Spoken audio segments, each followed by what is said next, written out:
Vamos a hablar de ahorro energético o arquitectura sostenible. Le doy un enfoque de ahorro energético porque lo que más consume o lo que más genera un gasto en recursos y contaminación no es solamente lo que el proceso constructivo de una edificación. No es solamente hacer un techo, no es solamente usar bambú para no tener un impacto medioambiental, sino que los edificios, las construcciones, las casas contaminan más en todo su periodo de vida. ¿Por qué? Porque gastas agua, porque gastas electricidad, que al menos en México se genera a través del carbón, aunque sí tenemos una planta de energía nuclear. En México, la mayoría de la electricidad se consume a través del carbón y en otros países pues será pues algo similar. Vamos a hablar de ahorro energético que nos compete para evitar que ese consumo energético, ese consumo de carbón pueda volverse pues muy alto y impactar mucho al medio ambiente. Y veremos algunas otras cosas. Em, Hablaremos de qué es ahorro energético, energías renovables, diseño pasivo, eficiencia en climatización. ¿Qué es? ¿Qué es el ahorro energético? Es la reducción deliberada y eficiente del consumo de energía en edificaciones y procesos relacionados. El objetivo principal del ahorro energético es minimizar la cantidad de energía necesaria para mantener el funcionamiento y la comodidad de un edificio. El ahorro energético en la arquitectura se logra mediante diversas estrategias y tecnologías que buscan optimizar el rendimiento energético de los edificios, mismas que a su vez contribuyen a la reducción de emisiones de gases de efecto invernadero y al uso responsable de recursos naturales. En energías, algunas de las formas de generar un ahorro energético, pues son principalmente utilización de energías renovables. Estas pues son energías que pues vienen, por ejemplo, del sol, del viento, del mar y que no generan un impacto medioambiental en un inicio porque son gratuitas, aunque pues sí generan, tienes que tener una infraestructura para aprovecharlas. Viene el diseño pasivo, que este consiste en diseñar eh, tomando en cuenta los factores del medio ambiente para evitar pues que se caliente o enfríe mucho tu casa y con eso usar aire acondicionado o calefacción, entre algunas otras cosas, o mucha iluminación y con eso pues tener un alto uso de energía. Eficiencia en climatización. Esto va muy ligado a lo anterior, pero buscamos usar equipos que nos generen el menor consumo energético, eléctrico. Gestión de energía, pues saber qué, en qué momento necesitamos usar esa energía eléctrica para nuestras casas, por ejemplo, iluminaciones que identifican si está oscuro o apagado o con luz encendida o con mucha iluminación del lugar. Con eso podrás pues regular un poco el uso de las luminarias, entre algunas otras cosas. Y también el uso de electrodomésticos eficientes. Y aquí podemos ver algunas casas que están, casas que tienen una calificación energética, una calificación de cuidado medioambiental altas. Pueden ser desde arquitectura muy sofisticada como esta a arquitectura más sencilla como esta, pero también bastante potente. Vamos a hablar de las energías renovables. Las energías renovables son las derivadas de fuentes naturales y se pueden llegar a poner a reponer como lo es la luz solar y el viento. Por el contrario, las energías no renovables, como lo son los combustibles y el carbón y el gas. Vamos a hablar de la energía eólica. Es aquella tecnología que aprovecha la energía cinética del viento, convirtiendo esta energía a mecánica o eléctrica. Las máquinas que aprovechan esta energía son los molinos y los aerogeneradores. En México, el 9% de la electricidad del país provino de esta energía colocada al país en el séptimo lugar de este tipo de productores. Esto no quiere decir que sea mucha energía, porque en realidad es poca a nivel global. Lo que más se utiliza es el carbón, pero hablemos que un 9% de nuestra energía se genera por esto, que es bastante bueno en el sentido de que vamos progresando. Para contar con este tipo de energía en viviendas hay varios requisitos. En primer lugar, la zona donde se localice, ya que se necesita una velocidad mínima de unos 4 metros sobre segundo. El espacio, al ser equipos grandes, se necesita una gran superficie, aunque son equipos más pequeños. Los más habituales suelen alcanzar de 2 metros de diámetro y su peso está entre los 40 o 50 kilos. Sin embargo, cada día se van desarrollando más tipos de turbinas, como se muestran en el video que vamos a ver a continuación. Entonces, la energía pues, eólica pues, es la energía que viene del viento, se genera a través de aerogeneradores, los cuales cambian esa energía del movimiento en energía eléctrica. ¿Qué te permite? Te permite el autoconsumo, o sea, tú generas tu propia electricidad, en caso de que sea en tu casa. Genera un bajo impacto ambiental. No requiere estudios complejos, como por ejemplo la energía geotérmica o la energía nuclear, que ya veremos más adelante la geotérmica. La nuclear no, porque yo no soy experto en eso y no sé casi nada de energía nuclear. Vamos a hablar de que también nos permite aprovechar este, lugares complicados a nivel orográfico, que es pues, que en montañas o lugares complicados. También es fácil de transportar los equipos y también tiene un bajo coste y puede combinarse con otro tipo de energías como la solar o también con el consumo de que viene de CFE directamente. Vamos a ver el autoconsumo eólico. Hay grandes turbinas eólicas, pero también hay pequeñas que podemos poner en nuestras casas. Cuando pensamos en autoconsumo energético, lo más seguro es que nos venga a la cabeza la imagen de una instalación de paneles fotovoltaicos en el tejado de una vivienda. Sin embargo, también existen interesantes propuestas de microturbinas eólicas de uso residencial. En este vídeo vamos a explorar las instalaciones de mini eólica, conoceremos diferentes tipos de microturbinas y explicaremos sus ventajas y sus desventajas.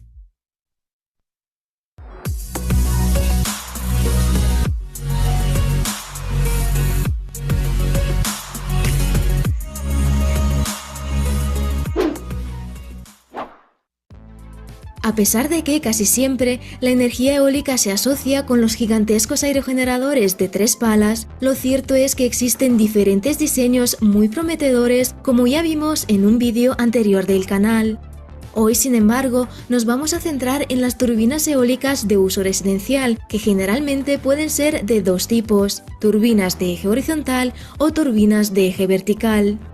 Estas últimas, las turbinas de eje vertical, suelen ser más adecuadas en entornos urbanos, donde la presencia de los edificios genera unos patrones de viento mucho más complejos y con altas turbulencias. Precisamente las turbinas de eje vertical se caracterizan por soportar mejor las tensiones ocasionadas por las turbulencias y además funcionan incluso con bajas velocidades de viento independientemente de su dirección.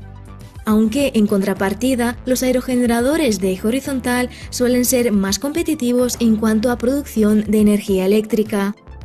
A pesar de ello, las ventajas de las turbinas de eje vertical son las que prevalecen en los entornos urbanos, de ahí que la mayoría de las turbinas eólicas de uso residencial sean de eje vertical.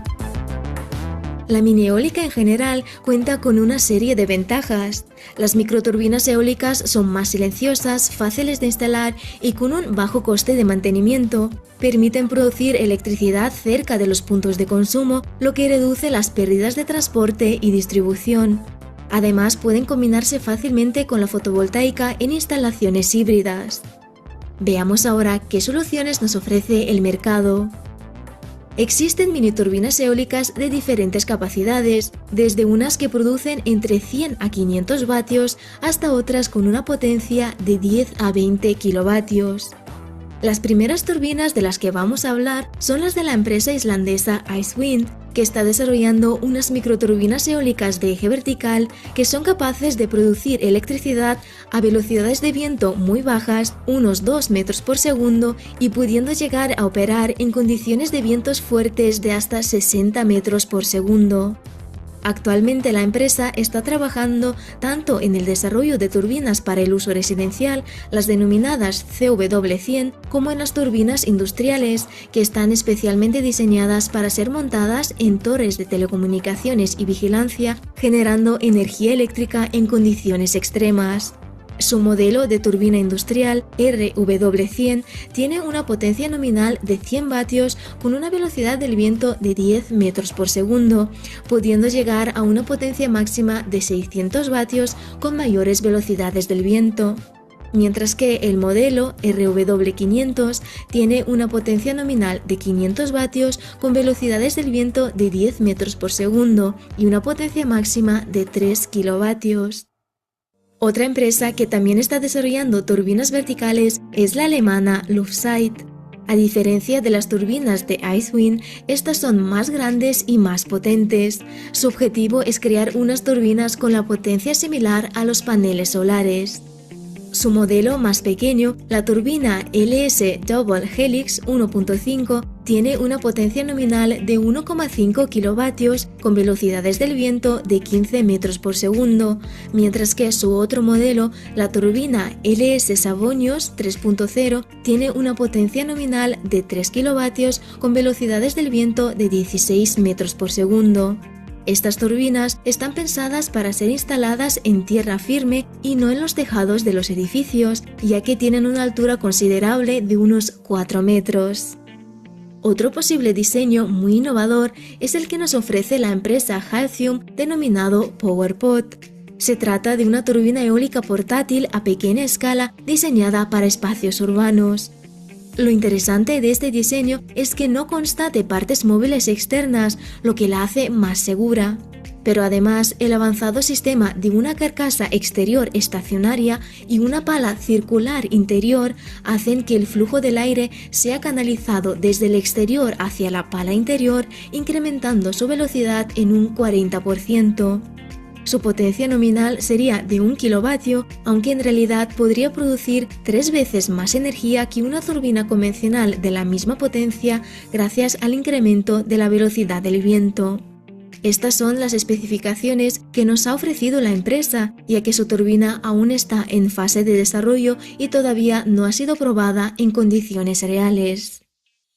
Por otro lado, la empresa británica Alpha 311 propone un enfoque diferente: instalar turbinas eólicas verticales en el alumbrado existente cerca de las carreteras y autopistas para aprovechar la energía que producen los vehículos en movimiento.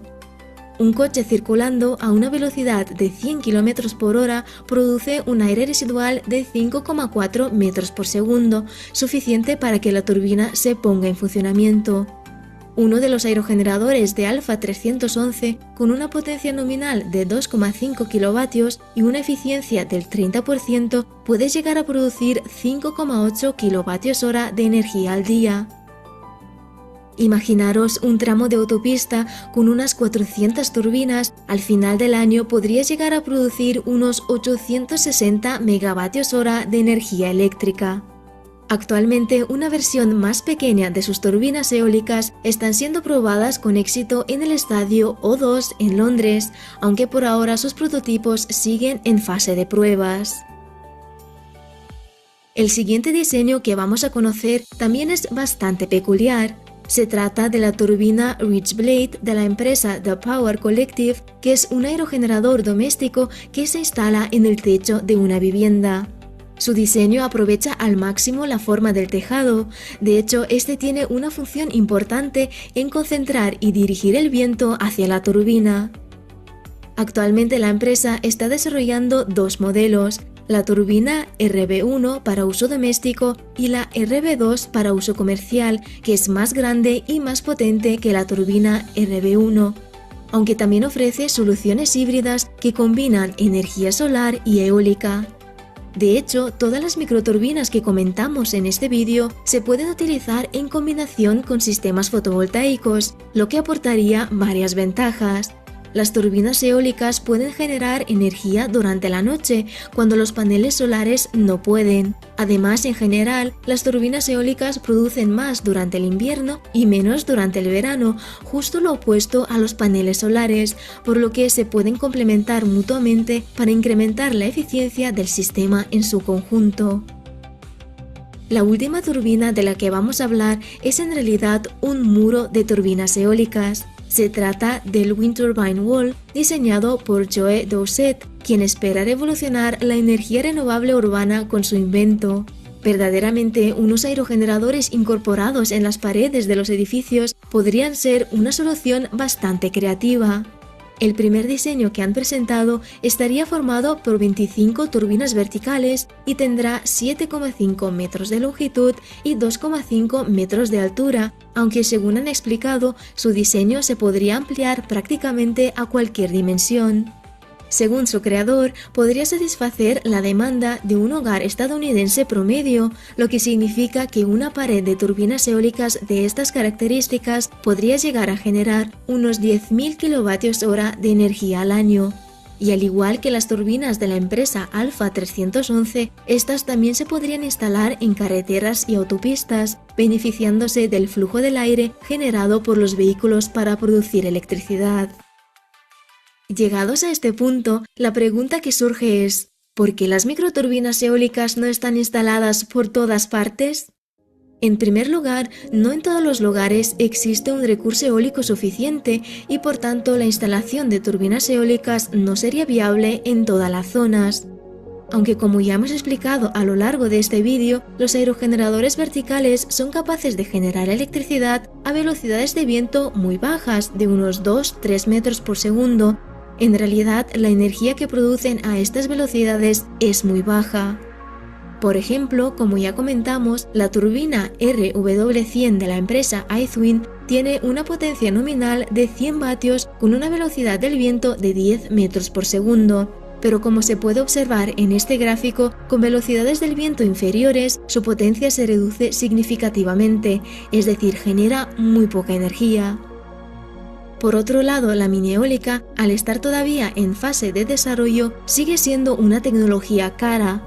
El precio promedio de la mini eólica por kilovatio es de unos $3.000–8.000, mientras que, por ejemplo, una instalación solar fotovoltaica de 10 kilovatios cuesta unos $20.000, o lo que es lo mismo, un kilovatio de solar fotovoltaica tiene un coste promedio de unos $2.000.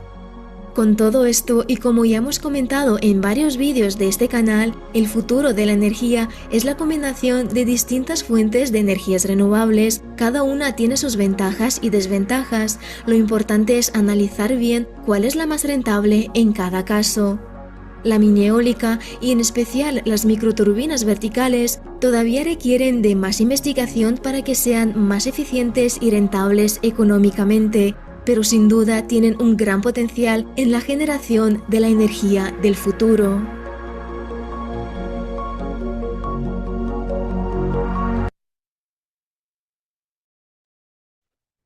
Ahora vamos a hablar de la energía solar. Esta la veremos a grandes rasgos, aunque se profundizará más en el tema de instalaciones eléctricas. La energía solar es la más abundante, aunque exista un cielo nublado. Puede producir calor, refrigeración, luz natural, electricidad, mediante paneles fotovoltaicos o espejos que concentran la radiación solar.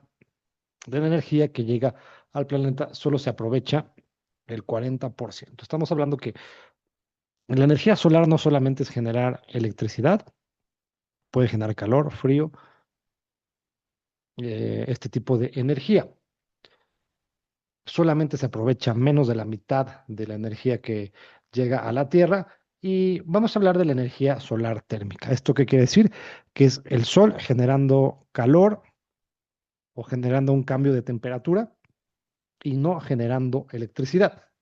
La energía solar térmica se produce mediante el empleo de colectores térmicos. Básicamente produce el calentamiento del agua calefacción y puede generar energía eléctrica en algunos puntos. El costo de los paneles han descendido en las últimas décadas, haciéndolos más accesibles. Suelen tener una vida útil de 30 años. Se colocan en sitios donde se aprovecha al máximo los rayos del sol, se recogen la energía y se procesa y se transforma para su utilización. Entonces, se tienen unos paneles que absorben la luz del sol, la radiación solar y hay varios sistemas, pero principalmente mediante el efecto invernadero generan calor estos paneles a través de vidrios y calientan algún líquido que calienta algún agua o alguna otra cosa. Vamos a ver un poquito sobre esto. Los paneles solares térmicos salieron primero que los fotovoltaicos. La diferencia, digo que son los fotovoltaicos los que generan energía eléctrica. La diferencia es que los térmicos convierten la luz solar en calor, mientras que los fotovoltaicos generan electricidad. Estos ayudan a reducir la huella de carbono, transportan más energía, son más baratos, por lo tanto tienen un periodo más corto de recuperación de inversión, funcionar en climas fríos, tiempo nublado, con fuertes vientos, requieren poco mantenimiento, ayudan a ahorrar hasta 600 kilogramos de emisiones naturales de dióxido de carbono que puede generar alguna construcción. Una mezcla, estos funcionan mediante una mezcla de agua y anticongelante que por lo regular el anticongelante es un líquido que se le llama glicol, el que llevan este tipo de paneles. Este líquido fluye a través de los paneles y hay dos tipos, los colectores térmicos de placa plana, recomendados para zonas cálidas, y los colectores de tubos de evacuación para climas irregulares. Entonces, a ver, ¿en qué consiste esto? Consiste en que tú tienes, supongamos que estamos viendo de ladito uno de estos paneles, que tienen aquí un tanque, ¿no? Entonces, este tanque está lleno de un líquido que calienta calienta por contacto otros líquidos y o a veces la misma agua está dentro de estos tubos y entra el sol y a través de estos vidrios que tenemos aquí calientan estos tubos y de aquí va un tanque que se le llama un acumulador de energía o acumulador de calor, que simplemente es un tanque donde el agua caliente está guardada y de ahí se puede ir hacia tus calentadores de agua pues de paso y ya no tienes que calentar tanto el agua. Y bueno, a ver cómo funcionan. Estos tenemos aquí la entrada de agua fría y la entrada de agua caliente. En este caso, el agua se calienta directamente. Hay casos en donde se calienta otro líquido que en contacto con el agua, que en contacto con una tubería de agua fría, pues genera el que esta se cambie de temperatura, pero en este caso estos paneles van a estar llenos de agua fría, llega la cubierta de vidrio, la capa absorbedora y de aquí entra el sol y calienta estos tubos. El agua fría entra por aquí, después pasa este serpentín y sale de agua caliente.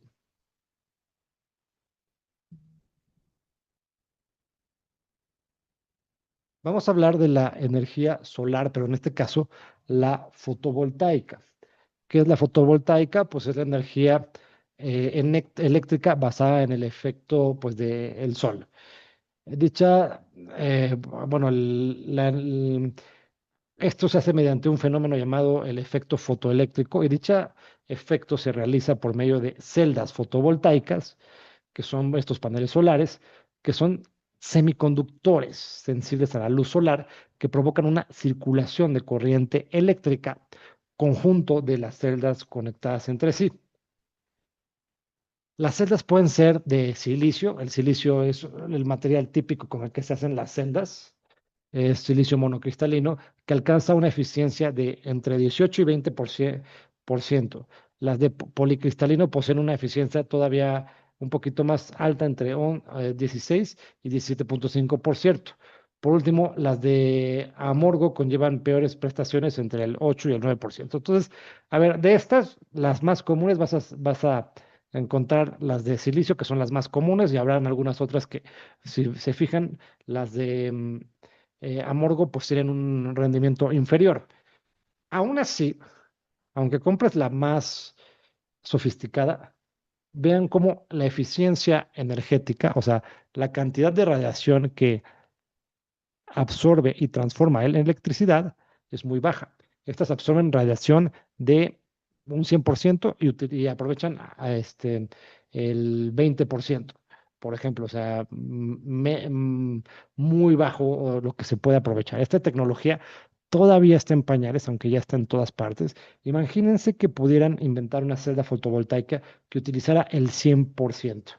Esto pues sería maravilloso, pues estaríamos hablando que tendrías prácticamente 5 veces más energía.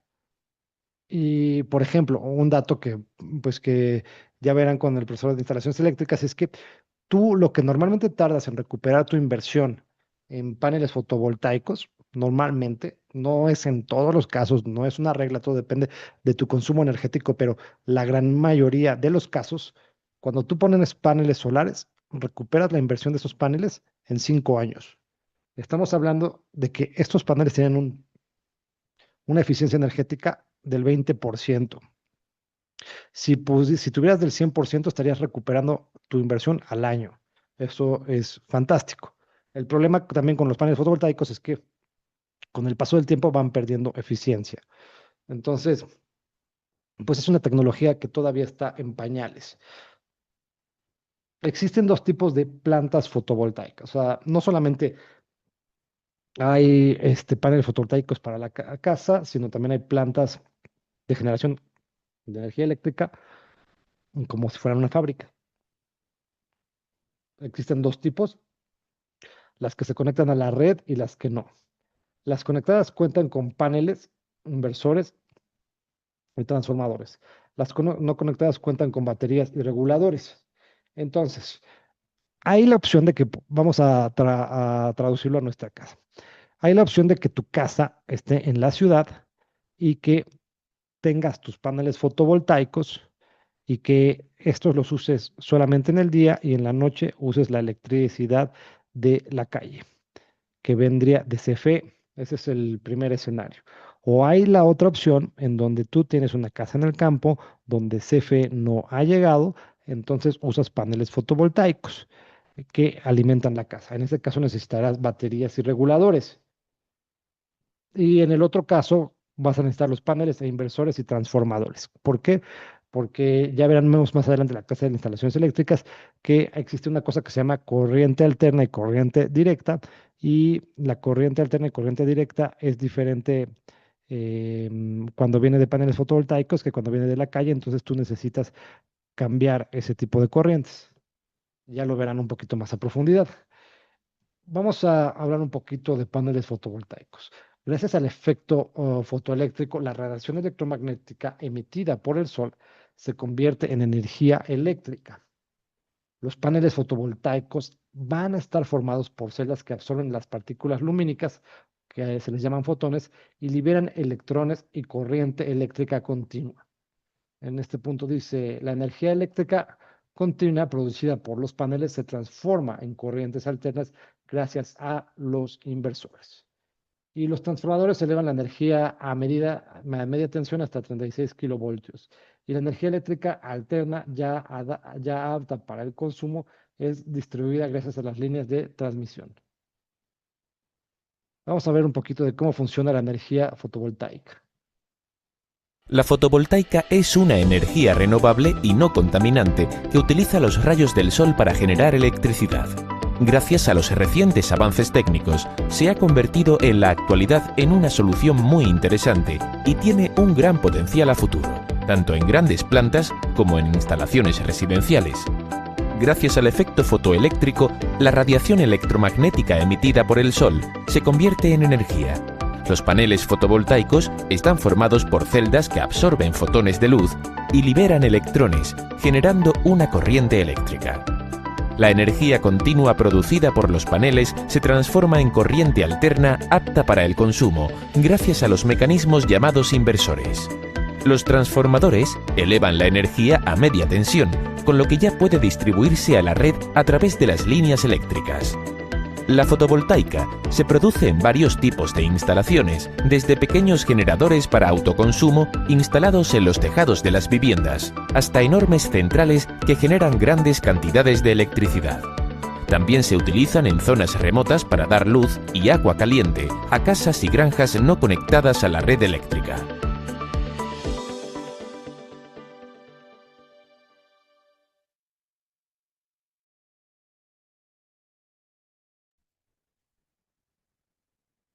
Vamos a hablar de otro tipo de energía que no es tan conocida, al menos en México, pero sí que es utilizada en algunas partes del país, que es la biomasa. La biomasa es un tipo de energía renovable generada a partir de la combustión de materia orgánica. Estos pueden ser residuos biológicos, restos de plantas, o también espontáneos, que son residuos de podas de árboles o provocados excrementos de animales en ganaderías.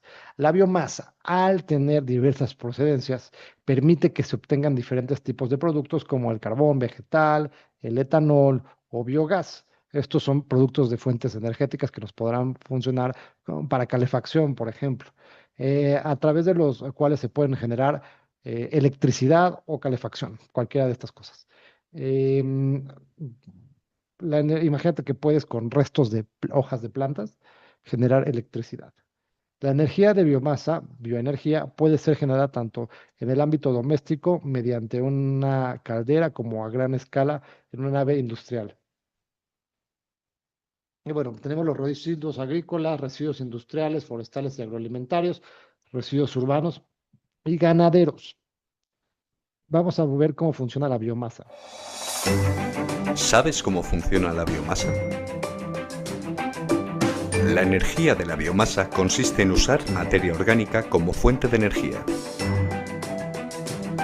La biomasa puede ser natural, procedente de la naturaleza sin intervención humana, residual de actividades agrícolas o ganaderas, y podemos encontrarla en huesos de aceitunas, pajas sobrantes del trigo o restos de poda de vid. También puede proceder de cultivos energéticos.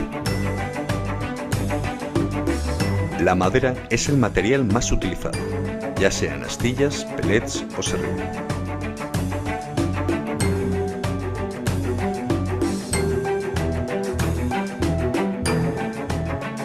Nos sirve para generar calor y agua caliente. En la caldera se echa la biomasa, se quema y el calor resultante calienta el agua. Puedes convertir tu caldera habitual de gas por una de biomasa relativamente fácil. Para la calefacción, lo más eficiente es el suelo radiante, si no, radiadores.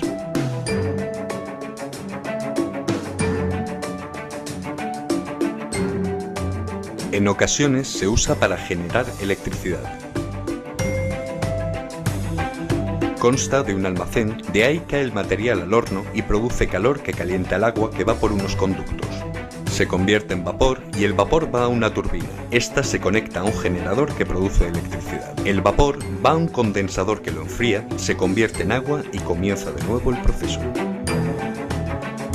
Sus aplicaciones son principalmente para energía térmica y también para energía eléctrica, un proceso más complejo que necesita grandes calderas. La biomasa es renovable al 100%.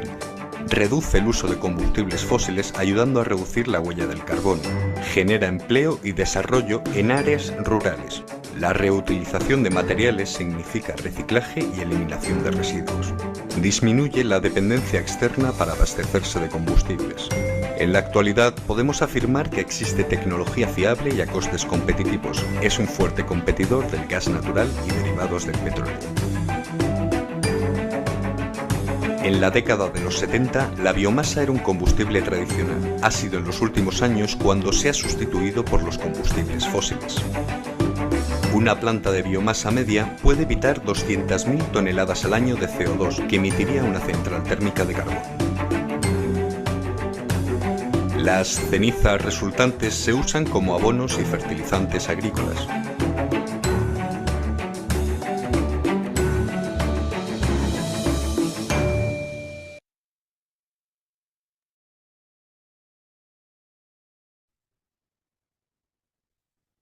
¿Qué ventajas tiene la biomasa? Que es una fuente de energía renovable y abundante, ya que siempre hay madera, residuos o basura orgánica. Es poco contaminante y reduce la dependencia de los combustibles fósiles, con lo cual ayuda a reducir los efectos del cambio climático y mejora la calidad de aire. Su precio resulta más económico respecto al petróleo o al carbón. contribuye a la limpieza de montes y al contrario que lo que se suele pensar. Y los últimos avances lo han convertido en una fuente de energía de rendimiento muy elevado. A ver, parece descabellado pensar en este tipo de energías, pero recordemos que la mayoría de la energía en México se produce con carbón. O sea, la energía eléctrica de tu casa la están haciendo con un sistema tan rudimentario como el carbón. O sea, la biomasa pues es algo, una alternativa al carbón. Y entonces, pues básicamente, pues viene de lo mismo, ¿no? De residuos orgánicos, pero en este caso es un poco más sustentable. ¿Qué desventajas tiene? La quema de residuos que genera cenizas, un hecho que incrementa los costes operacionales, ocupa mucho espacio, con lo cual se precisa una zona de almacenamiento y tiene un volumen limitado. Entonces, a ver, tú para generar biomasa, que puede ser en una caldera o puede ser en otro tipo de elementos, necesitas una pequeña o una gran bodega para poder utilizar estas cosas que se las llama pellets para poder almacenarlos y después utilizarlos. Tendrías que tener una bodega. El combustible más empleado entre la biomasa es este pellet, el cual se genera al comprimir acerrín de madera de forma natural, sin ningún otro añadido. No se usan maderas tratadas ni ningún pegamento, por lo que garantiza un consumo saludable. El pellet se distribuye al consumidor final o a distribuidores intermedios en varios formatos, de 15 kilogramos o a granel o bolsas más grandes. Y en algunos países en cisternas de pellets. Se puede utilizar en las estufas de aire, calentar los radiadores de una vivienda, calderas individuales, colectivas, chimeneas insertables y cocinas de pellets. O sea, tú podrías cocinar con este tipo de elementos o incluso generar hasta energía eléctrica de tu casa con este tipo de pellets, aunque lo que más se utiliza, al menos en Europa, es para la calefacción de una casa. Vamos a ver este video. Al llegar al consumidor, los pellets son inyectados en el depósito de almacenamiento mediante la generación de un ligero vacío utilizando una manguera. Dependiendo del espacio y del equipamiento disponibles en las casas, los pellets pueden ser almacenados de distintas maneras.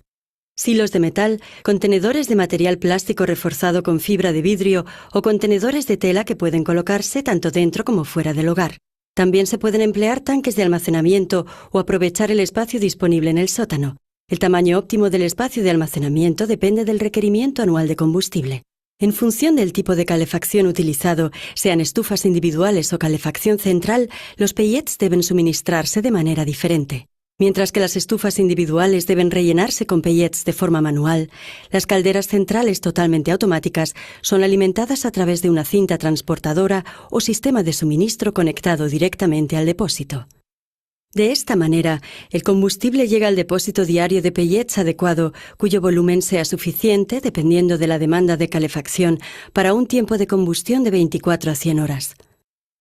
Después de la ignición eléctrica de los pellets, un ordenador controla, en función de la potencia de calefacción o de la temperatura ambiente deseados, la cantidad de pellets, el suministro de aire y la temperatura de funcionamiento requeridos. La ceniza producida por la combustión cae automáticamente en un depósito instalado bajo la caldera. Desde este depósito se puede retirar la ceniza fácilmente. El calor generado por la combustión es utilizado para calentar agua mediante un intercambiador de calor. Algunas calderas de pellets tienen incorporado un sistema de condensación que aprovecha el calor contenido en los gases de escape gracias a un intercambiador de calor adicional ubicado en el sistema de escape. El agua fría de circulación del sistema de calefacción se precalienta aquí y se envía posteriormente al intercambiador de calor de la caldera. El agua calentada en las calderas de pellets se envía por medio de una bomba de recirculación a los radiadores o se utiliza para calefacción por suelo radiante. De la misma manera, una estufa alimentada con pellets puede también proveer de calefacción al espacio habitable. En los modelos de estufas con acumulador de agua es posible tomar una parte del calor de la combustión, entre el 25 y el 95% dependiendo del modelo, e integrarlo en el sistema de calefacción a través de un sistema de almacenamiento intermedio. De este modo, en caso de baja demanda de calor, la estufa, en combinación, por ejemplo, con un sistema de energía solar, puede asegurar el completo suministro de energía térmica de una vivienda.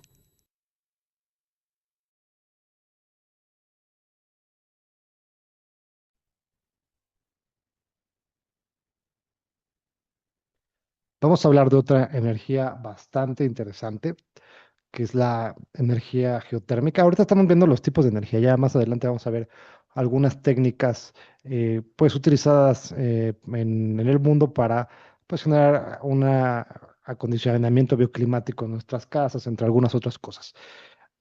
Vamos a hablar de la energía geotérmica. La energía geotérmica es la energía que se obtiene mediante el aprovechamiento de calor del interior de la Tierra. Se trata de una energía renovable que elimina la dependencia de los combustibles fósiles, contribuyendo a la reducción de las emisiones de CO2 causantes del efecto de invernadero.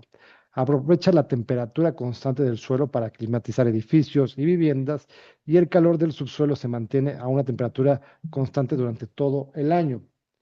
Mediante el uso de una bomba de calor y la ayuda de un intercambiador de placas, se transmite la temperatura del suelo a las viviendas. En invierno, la bomba absorbe el calor del terreno y libera en el edificio, y en verano se produce el proceso contrario, absorbe el calor del edificio y los traspasa al suelo. A ver, esto es muy importante. La energía geotérmica es muy sencillo. La Tierra tiene una temperatura entre más bajas, más calientita, porque pues está llena de magma el centro de la Tierra y se mantiene y es aislante. Entonces la temperatura a la que vas a estar entre más bajas, pues va a ser más calientita. Esto nos sirve en dos aspectos. Imagínense que esta casa que estamos viendo aquí está en Alemania. En Alemania y que estás a -5 grados. Tú lo que haces es jalar esta temperatura que estarás aquí a 14 grados y vas a poner un ventilador. Hablando en temas burdos, ¿no? Obviamente no es un ventilador sencillo. Tendrás un sistema en donde tendrás unas tuberías con aire a 14 grados acá y tu casa va a estar a -5. Entonces lo que tú vas a tener es una especie de aire acondicionado que va a succionar el aire que está abajo de la tierra y que te entre a 14 grados. Y ya lo que uses de aire acondicionado o de calefacción va a ser un poquito menos o bastante menos, porque tú ya está entrando aire a 14 grados a tu casa. Esto es pues muy útil porque ya estos primeros 10 grados que hiciste de -5 a 14, o estos 9 grados de -5 a 14, pues ya son con un ventilador que no tiene un alto consumo energético, como por ejemplo un sistema de calefacción. O supongamos que es lo contrario, que estás en Sonora, Hermosillo, o en algún lugar muy caliente como Monterrey, y están, no sé, supongamos, a ver, quizá exagere un poco, ¿no? A 38 grados, ¿no? Hay ciudades que sí llegan a esa temperatura. Díganme si estoy errando un poco en esa temperatura. ¿Qué pasa si yo tengo aire a 14 o a 10 grados aquí? Pues yo puedo sacar este aire que está más frío que al menos la del medio ambiente y lo meto a la casa, entonces yo ya estoy enfriando mi casa con un simple ventilador que consume menos que un aire acondicionado o clima, como le llaman en algunas otras ciudades. Ese es el principio básico de este tipo de energía. Hay otros tipos de energías como los geysers que usan en Islandia, pero pues aquí no tenemos ese tipo de energía geotérmica, o si lo tenemos, no lo tenemos tan abundante. En este caso, pues es aprovechar la temperatura que hay abajo de la tierra para meter aire a una temperatura diferente a la del exterior. Vamos a hablar de las instalaciones domésticas, vamos a ver diferentes tipos. Un sistema doméstico de calefacción geotérmica requiere de tres elementos. En primer lugar, una bomba de calor, que existen monofásicas, trifásicas, así como un monocompresor y bicompresor. Normalmente se ubica en un cuarto interior cerrado. Después tenemos un circuito exterior, el que está en contacto con el terreno. El líquido que circula por el circuito suele ser agua o una mezcla de agua con anticongelante. Y después tenemos el circuito interior, el que intercambia el calor con el interior del edificio, generalmente mediante suelo radiante. Esto también es bastante interesante. Em, el poxo canadiense es prácticamente esto, Manu, así se le llama. Es básicamente esto y es lo mismo. Y tengo ahí, de hecho, tengo un programa para hacer cálculos de pozo canadiense. Me lo han pedido mucho en el curso, y en la maestría en Barcelona justo hacíamos cálculos de eso. Se los paso si quieren al final de las clases. Eh, y pues bueno, existen dos tipos de instalaciones geotérmicas: captación horizontal en superficie o captación vertical por perforaciones. Esta segunda opción requiere muchas menos superficie de terreno. El coste de la instalación es menos que la red vertical, pero si están a muy poca distancia de la superficie, la climatología puede afectar en algunas medidas. Por el contrario, la red vertical es más cara, pero asegura la temperatura constante. Cuando más profunda, mayor rendimiento de calefacción. La Tierra aumenta entre 3 grados cada 100 metros de profundidad. Entonces, entre cada 100 metros vas a aumentar la temperatura. Todo va a depender también un poquito de dónde estés. Pero, a ver, hay dos formas de tener este sistema geotérmico o pozo canadiense, como le quieran llamar. La idea básica o el principio básico es el siguiente. Hay una forma en donde excavas a profundidad. Evidentemente, esta excavación va a ser más profunda y costosa, y te vas a lo más profundo que puedas, y de ahí cambias el aire frío o caliente dependiendo del lugar en donde estés. O la otra es a menos profundidad, como se ve en esta imagen. El problema es que aquí pues no tendrás un cambio. Pues, si hace mucho frío afuera o mucho calor, posiblemente te afecte un poquito en los grados que tienes en este piso radiante. Vamos a ver cómo funcionan las bombas de calor geotérmicas. ¿Qué es la bomba de calor geotérmica? Una bomba de calor es una caldera. Tú la vas a encontrar en México, una bomba de calor, pues es una caldera, básicamente. En este caso puede ser caldera o puede ser refrigeración, dependiendo, todo depende de la relación en donde estés. Por ejemplo, si metes 10 grados estando en Alemania, será calefacción. Si metes 10 grados estando en Hermosillo, será refrigeración, porque todo depende cómo compartas, cómo compares la temperatura ambiente.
La instalación geotérmica no implica ningún mantenimiento específico para los usuarios de las viviendas, como no implica combustión, no ensucia, el agua circula por el suelo radiante a través de un circuito cerrado, porque esto puede ser aire, lo que tengan las tuberías, o puede ser agua, a través de un circuito cerrado, de modo que tampoco hay que cambiarla, únicamente hay que hacer revisiones periódicas de la instalación.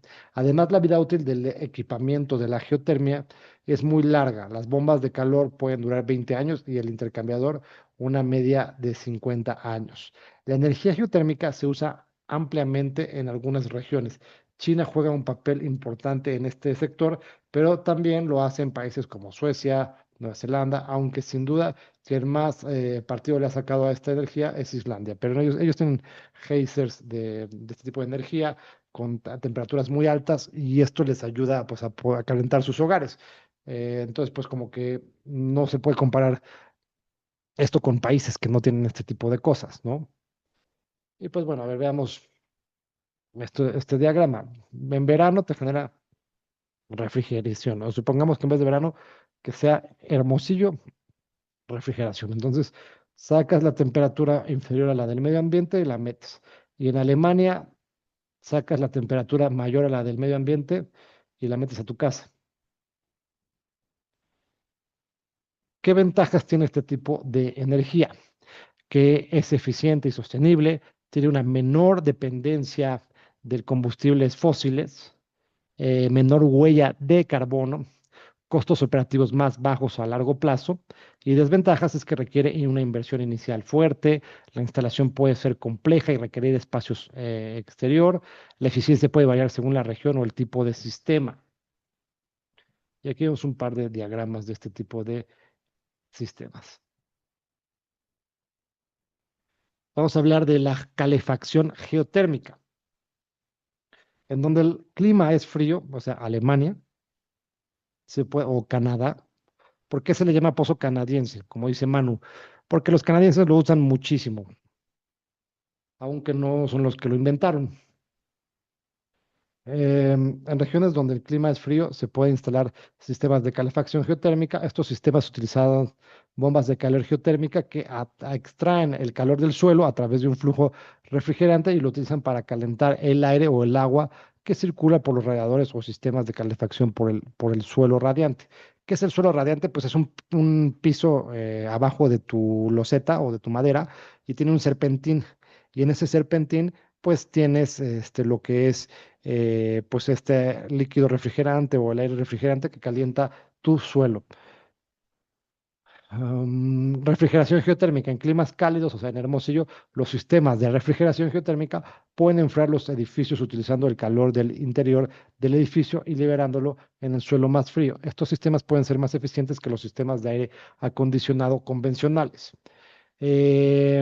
Agua caliente sanitaria. La energía geotérmica también puede utilizarse para calentar agua para uso doméstico. Un intercambiador de calor puede transferir el calor del suelo al agua que se utiliza en duchas, lavanderías y otros fines.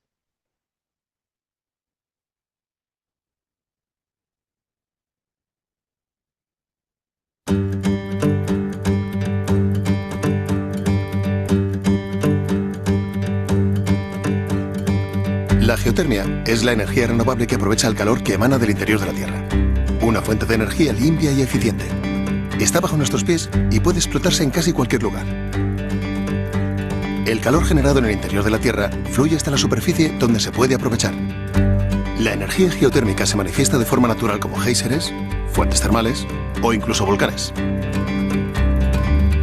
Se distinguen, según su temperatura, tres tipos de recursos geotérmicos. Los de alta temperatura, de más de 150 grados, los de media-baja temperatura, entre 30 y 150 grados, y los de muy baja temperatura de menos de 30 grados, también llamada geotermia somera. En los yacimientos geotérmicos de alta temperatura se obtiene agua y vapor a altas presiones y temperaturas de más de 150 grados. Se utilizan preferentemente para generar energía eléctrica. Las centrales geotérmicas se emplazan habitualmente sobre los yacimientos geotérmicos, que son el resultado de la coincidencia de un acuífero con una zona del terreno que está a alta temperatura. El agua y el vapor extraído se aprovecha mediante una turbina para generar electricidad y una vez extraída la energía, el agua es devuelta al yacimiento geotérmico para asegurar la sostenibilidad. En ocasiones, aunque no exista un acuífero, se puede crear un yacimiento inyectando agua, lo que permite aprovechar este recurso en muchos lugares donde hasta ahora no era viable. Los recursos geotérmicos de media-baja temperatura están entre 30 y 150 grados. Se utilizan para proporcionar calefacción y agua caliente en pueblos y ciudades, para la producción de electricidad en algunos casos, además de en balnearios y otras industrias, especialmente en invernaderos y piscifactorías. Los recursos geotérmicos someros tienen temperaturas por debajo de los 30 grados y aprovechan tanto el calor que se genera bajo la corteza terrestre como el calor del sol que se absorbe. Se utilizan principalmente para climatizar, es decir, proporcionar calefacción, refrigeración y agua caliente a edificios y viviendas. El circuito subterráneo extrae calor del terreno y con una bomba de calor lo transmite a la casa en invierno y mantiene la casa fresca en verano, cediendo calor al terreno. La bomba de calor, al funcionar sin combustión, no produce humos ni contaminación. Es segura y requiere muy bajo mantenimiento. Su funcionamiento se basa en la temperatura del terreno, que se mantiene constante durante todo el año. También puede utilizarse para climatizar barrios enteros. En Europa ya hay más de 1 millón de instalaciones geotérmicas funcionando que ahorran entre un 40 y un 70% en la factura energética. Entonces, ¿cuáles son las ventajas de la energía geotérmica? Supone un nulo impacto visual sobre las viviendas, sin chimeneas ni unidades exteriores en fachadas, y tampoco genera impacto sonoro. Mantiene la temperatura del hogar estable 24 horas al día, 365 días al año. Y es más eficiente. Proporciona la mejor calificación energética con una sola instalación para los sistemas de producción de frío y calor. Es un recurso inagotable y autosuficiente, capaz de cubrir las necesidades energéticas del país. Es autóctona.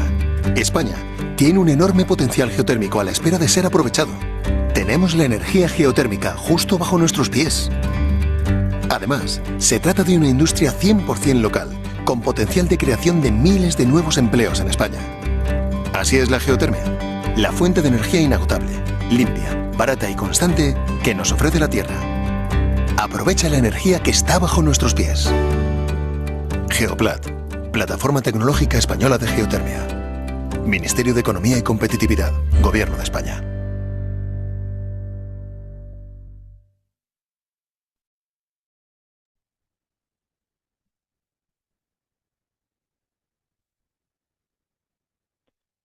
Les voy a pasar este documento.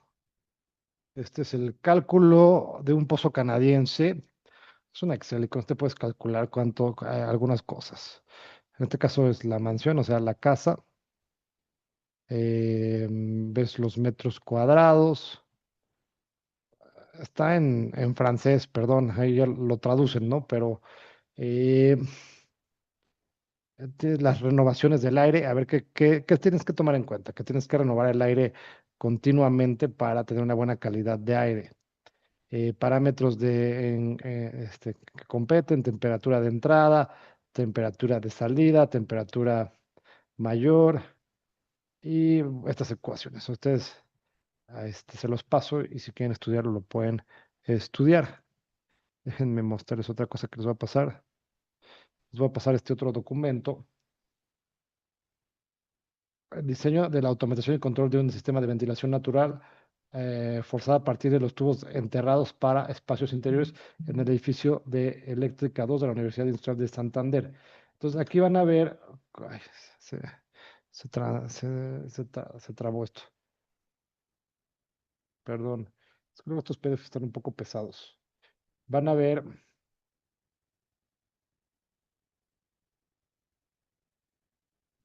cómo si quieren leer un poquito más de los dos pozos canadienses, aquí van a poder ver en este PDF esta información, que perdonen el lag que tiene esta parte.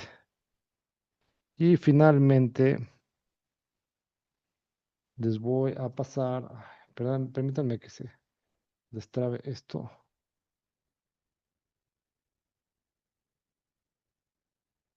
Diseño y cálculo de aislamiento térmico de los conductores y aparatos equipos. Y aquí van a poder ver cómo aislar los tubos del pozo canadiense. Y tenemos un programita que les voy a pasar. Si quieren, al ratito se los paso.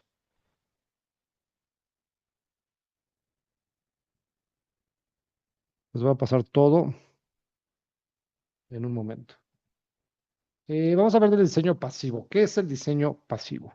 Es una filosofía de diseño arquitectónico que busca maximizar el confort interior y minimizar el consumo de energía mediante la optimización de la interacción entre el edificio y su entorno natural, en lugar de depender en gran medida del sistema mecánico activos, como sistemas de calefacción y aire acondicionado. El diseño pasivo se basa en aprovechar de manera inteligente los recursos naturales disponibles, como la luz solar, el viento y las condiciones climáticas locales. Las viviendas pasivas son las que ahorran entre un 70 y un 90% de energía. A ver, el diseño pasivo es orientar tu casa hacia un lugar en donde, por ejemplo, si no tienes si vas es como utilizar las bondades del entorno para intentar no tener que utilizar aire acondicionado, muchas lámparas, entre algunas otras cosas. Por ejemplo, en este diagrama vemos cómo este es un diseño pasivo.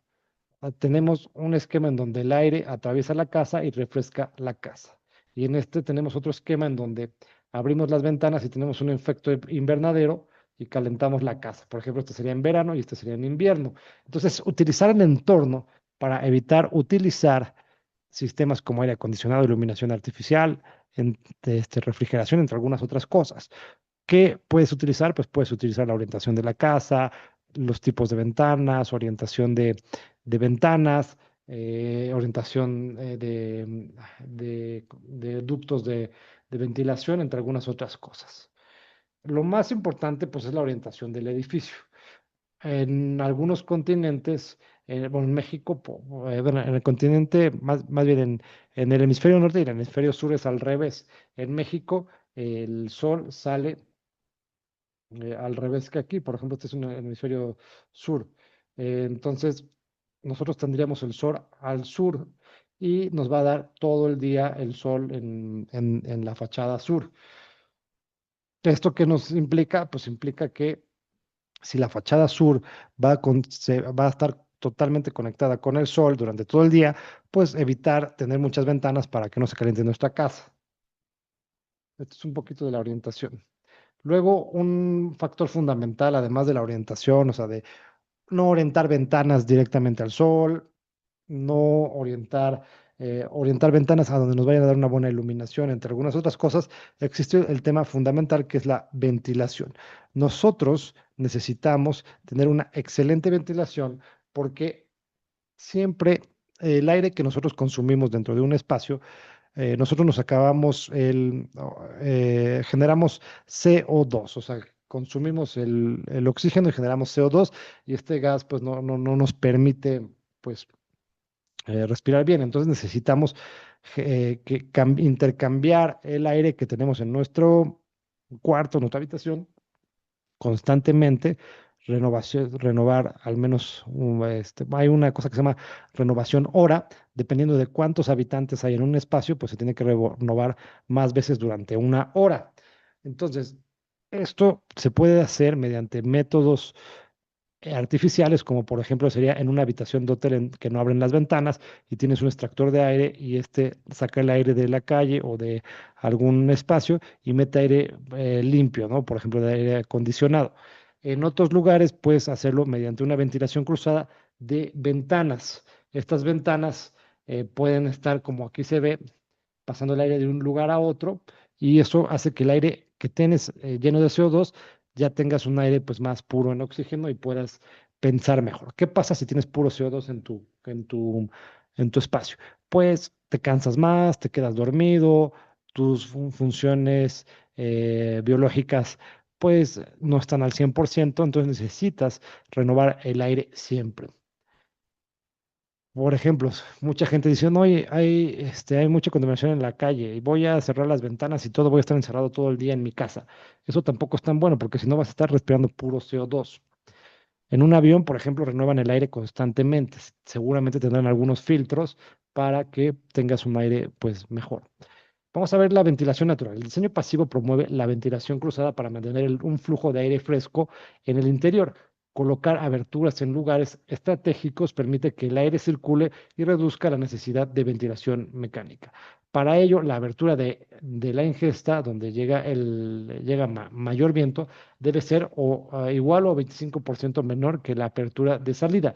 Si no se puede colocar ventanas a la pared adyacente, se puede colocar a 90 grados la una de la otra en cuanto menos de 4.5 por 4.5 metros. Este punto aumenta el confort térmico, genera un ahorro energético de hasta el 30% y ayuda a mejorar la calidad del aire, ya que se renueva constantemente. Otra recomendación es que el aire caliente del verano siempre asciende, por lo tanto es recomendable tener ventanas en la cubierta para evacuar estos aires y que no se acumulen en el interior. De igual forma, para lograr esta ventilación se debe de asegurar que no haya particiones o muros divisorios que aumenten la resistencia del viento. Entonces, en nuestro diseño arquitectónico podemos hacer una ventilación cruzada que nos permita pues, tener una gran ventilación.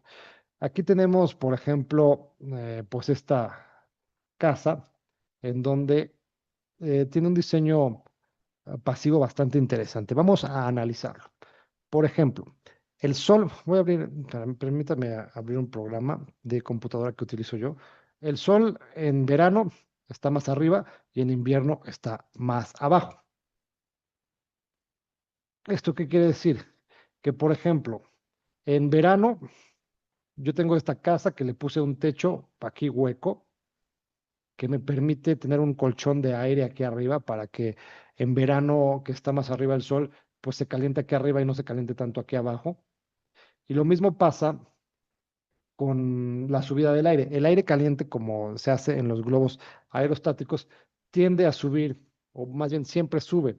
Entonces yo puedo tener esta parte de aquí arriba y que el aire caliente se salga de la casa por una chimenea.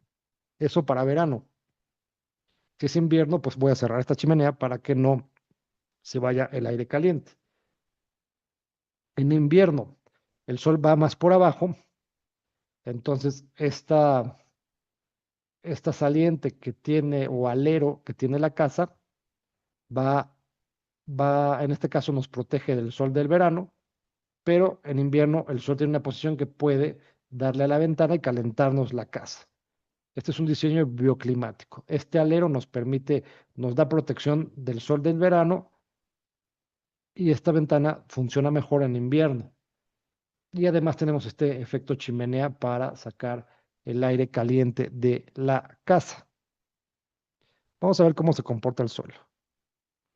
Por ejemplo, esta es una casa que actualmente estoy construyendo. Este es el programa que utilizo. Déjame ver dónde se ve. Camino de sol activado. Tú tienes el sol en México. Tú puedes poner en este programa las coordenadas de tu proyecto y ves que tenemos aquí el norte, aquí el sur, aquí el este y el oeste. Y este es el camino del sol. El sol viene aquí en la mañana a las 5, a las 7 a.m.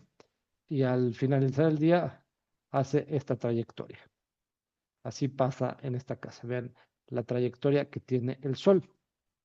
Y en este caso es en junio. Veamos a ver, este es el mes con más sol, al menos en Ciudad de México. Será diferente en otras ciudades. Y en invierno, en diciembre, vean cómo el patrón del sol se hace más abajo. Me va a llegar más de costado. En verano va a estar hasta acá arriba. Y en invierno va a ser así. Y nosotros podemos hacer estas simulaciones para ver cómo nos pega el sol en nuestra casa, que es lo que normalmente hacemos. Y casi podemos diseñar bioclimáticamente utilizando este tipo de programas. Este programa se llama Revit, es para arquitectos. Si necesitas tener algo de conocimiento técnico, mi estimado Alejandro. Se llama Revit. Vamos a hablar un poco de los materiales de construcción. Este es un sistema de materiales de construcción. Vamos a hablar principalmente de aislamiento térmico, como preguntaban en algunas clases. Enrique creo que había preguntado sobre eso. Vamos a hablar de los materiales de construcción de aislamiento térmico. Este es un sistema que es el sistema SATE, que es el más utilizado en Europa y que es obligatorio. Eh, los materiales de construcción se seleccionan con propiedades térmicas dependiendo de la zona y tienen que tener una alta capacidad de aislamiento térmico, ayudando a mantener una temperatura constante en el interior. El sistema SATE es otro sistema utilizado en países europeos que sus siglas dice Sistema de Aislamiento Térmico por el Exterior. ¿Por qué lo recomiendan en el exterior? Porque pues en Europa hay muchas construcciones que ya existen, entonces te conviene hacerlo por el exterior para no perder mucho espacio. Este consiste en la colocación de un material aislante adherido a los muros por fijación mixta o fijación mecánica, mejorando el ahorro económico y energía, ya que reduce pérdidas de energía. Entonces, a ver, tenemos una fachada y la idea es recubrirla de unicel o recubrirla, en este caso es lana mineral, que es la que yo más recomiendo, esta sí la venden en México, que es que no es flamable, que no se quema o se retarda bastante más. Entonces, tú lo que haces es pegar este sistema a la fachada, puede tener diferentes espesores y vas a después ponerle algún recubrimiento, así de sencillo.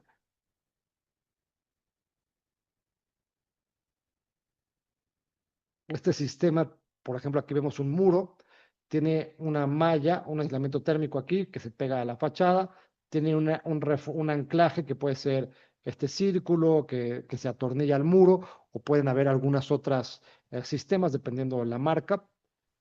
¿Qué es un enlucido? Un enlucido es un aplanado, tiene un aplanado base y después tiene una malla para que no se craquelee o que no se agriete, y después tiene el enlucido final o el revoque.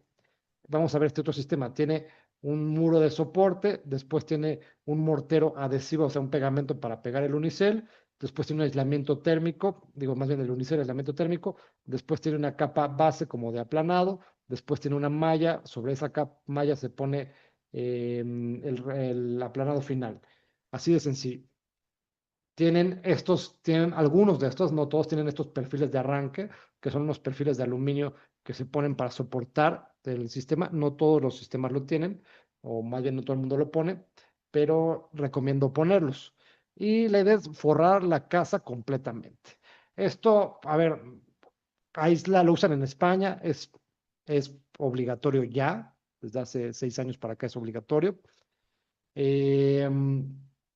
Es forzoso, si no, no te dan un crédito, no te dan un crédito hipotecario si no tienes una casa que tenga este sistema.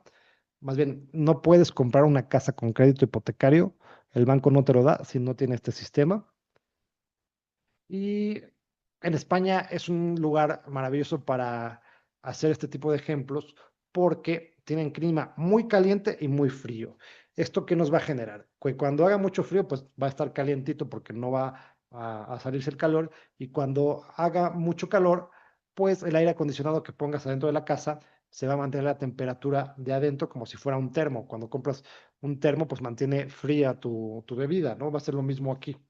Si metes aire frío adentro, va a ser como un termo y no se va a calentar tu casa, y viceversa. ¿Cómo se hace este tipo de instalaciones? En primer lugar, se limpia la fachada del edificio, después se ponen los perfiles de arranque, que son bases de aluminio sobre la cual vas a poner el unicel, después se ponen las placas de unicel o de lana mineral o de algún otro material que sea aislante, se le pone mortero encima y un acabado final. A veces se le pone varias capas de mortero para que no se craquele. Ahorita vamos a verlo. Y miren, aquí vemos a una persona poniendo este unicel y van a recubrir toda la casa de eso. ¿Qué ventajas tiene? ¿Qué desventajas tiene? Que reduce las condensaciones, son impermeables al agua y al vapor del agua, eliminan los puentes térmicos. ¿Qué es un puente térmico? Recordemos el tema de cancelerías, es evitar que toque una cosa fría con caliente y que se intercambie la temperatura entre una y otra. Dice Alejandro, es muy ancho. En este caso es muy ancho, pero tú puedes escoger el espesor que tú quieras. Aquí seguramente es muy ancho porque será, pues no sé, en el País Vasco, en donde hace mucho frío, o en Burgos, que en Burgos hace mucho frío en España, y seguramente pues es un espesor muy, muy, muy ancho. Pero posiblemente en Málaga, que hace un poquito más de calor, o en Madrid, o en Barcelona, sea un espesor más delgado. ¿Es el mismo efecto si lo pones por dentro? Sí, posiblemente sí sea el mismo efecto. Pero yo te recomiendo por fuera, porque por dentro lo más seguro es que en este tabique tengas agujeritos y que entre el calor, digo que se salga entre el frío o el calor. Entonces, mejor por fuera para que ya no haya ninguna filtración. Pero también hay que tomar en cuenta que esto lo hacen por fuera principalmente porque ya hay muchas casas construidas en Europa. En Europa es un continente muy antiguo y viven en espacios muy pequeños, y si lo hacen por dentro van a perder un montón de espacio adentro de su casa. De por sí son pequeñas, de por sí son viejas, pierdes mucho espacio.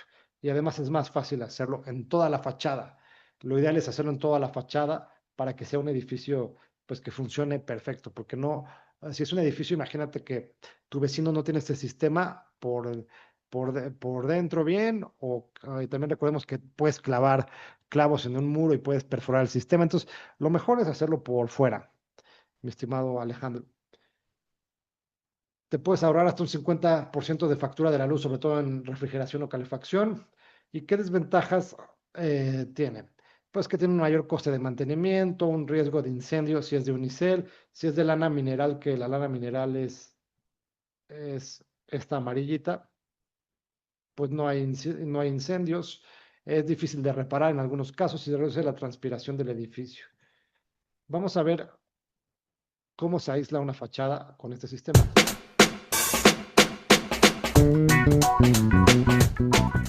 Hace tiempo que queríamos hablar de SATE, del sistema de aislamiento térmico exterior que se utiliza ya hoy día en las fachadas, en la medida en que estamos ya buscando sistemas que sean eficientes para ahorrar energía.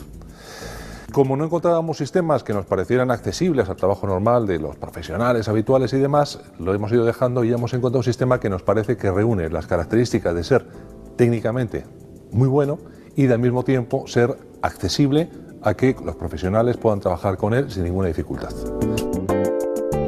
Básicamente, cuando hablamos de placas nos referimos a estas que tenemos aquí, las DPS y las DPS de alta densidad.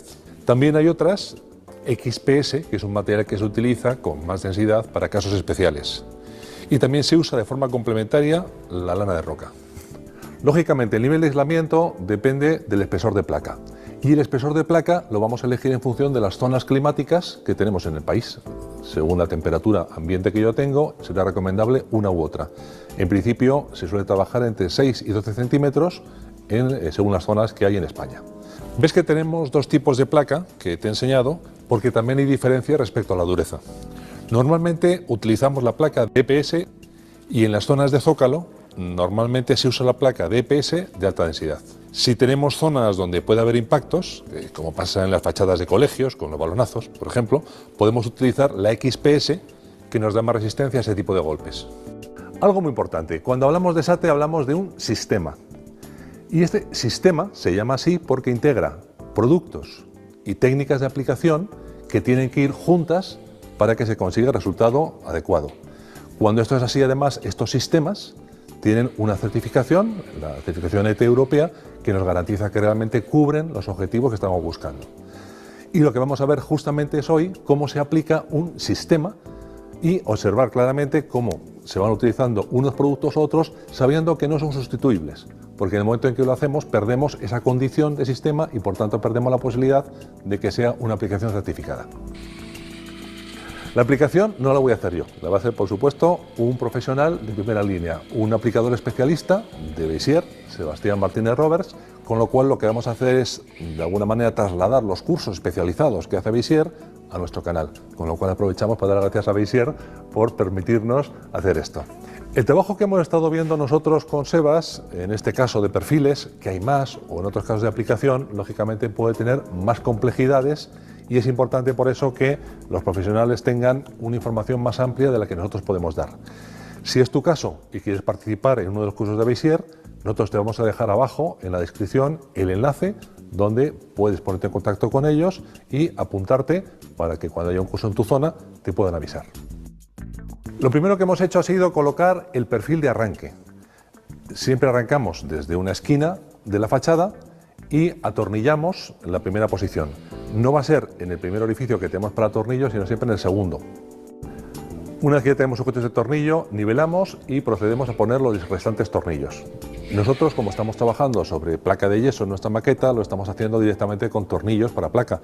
En el caso de la instalación normal, hay que taladrar y poner los tacos y los tornillos que trae ya directamente el sistema. Ves que los puntos de anclaje son estos orificios específicos más pequeños que van en su posición a lo largo de la placa. Hay que atornillarlos todos, como te digo, en los extremos. Este perfil trae algunos elementos accesorios. En caso de que tengamos una fachada un poco irregular, nos permiten corregir estas pequeñas diferencias que pueden darse. Y otro elemento son las uniones entre perfiles que nos permiten también jugar con que estas uniones soporten ciertas dilataciones. Nosotros estamos colocando el perfil de arranque abajo del todo porque queremos mostrar cómo se colocan las placas. En una fachada real esto se coloca a una altura entre 30 y 50 centímetros porque por debajo del perfil tenemos que garantizar que esté por una parte impermeabilizado y por otra parte que tenga más resistencia. Pues utilizamos este mortero bicomponente, que es un mortero especialmente destinado a impermeabilizar, y utilizamos la placa de alta densidad que, como te decía, tiene mayor resistencia. Lógicamente el perfil de arranque que utilicemos tiene que tener la misma anchura que el espesor de placa. En este caso tenemos placa de 8 centímetros y perfil de 8. A continuación vamos a colocar las placas.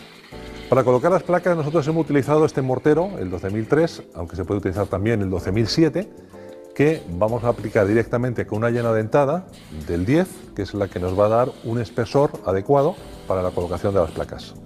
Las vamos encolando por la parte de atrás y las vamos colocando en su posición. Antes de avanzar muchas hileras, por supuesto, tenemos que ir controlando siempre la correcta nivelación para asegurarnos de que esta se va dando a lo largo de toda la construcción. Empezamos también por una esquina y la regla que tenemos que respetar es que no coincidan las juntas entre las distintas hileras de placas. Tenemos que desplazarlas al menos 25 centímetros. Y tenemos también que evitar que haya una coincidencia de juntas entre la placa y el perfil de arranque. Algo muy importante es que vayamos colocando las placas perfectamente unidas en las juntas. Esto se consigue si nosotros hemos hecho una buena preparación de la pared y hemos evitado que queden irregularidades y hemos conseguido además que tenga una buena planimetría.